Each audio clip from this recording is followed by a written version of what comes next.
வல்ல மீட்பராம் இயேசு கிறிஸ்துவின் இனிதான நாமத்தில் வாழ்த்துகள். வாழ்க்கையில் பெரிய வெற்றியை அடைந்தவர்கள் அனைவரும் பெரிய இடத்திலிருந்து தொடங்கவில்லை. பலர் சிறிய தொடக்கத்திலிருந்தே உயர்ந்தார்கள்.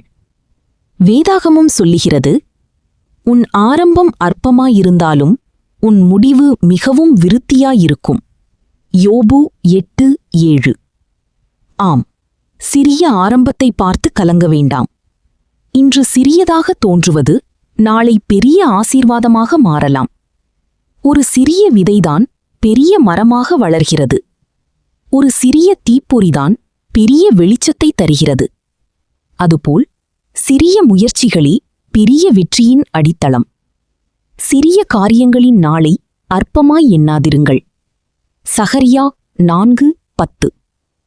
பல நேரங்களில் என்னால் முடியாது என்று எண்ணி நாம் முயற்சியை நிறுத்திவிடுகிறோம். ஆனால் தேவன் சிறியதைக் கொண்டு பெரியதை செய்கிறவர்.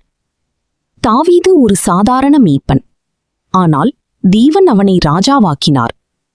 சிறுவனாக இருந்த யோசேப்பு எகிப்தின் அதிகாரியாக உயர்ந்தான். மனுஷரால் கூடாதவைகள் தேவனால் கூடும். லூக்கா சுவிசேஷம் 18:27.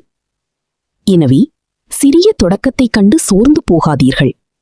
உங்களிடம் உள்ள சிறிய திறமையையும் வாய்ப்பையும் உண்மையுடன் பயன்படுத்துங்கள்.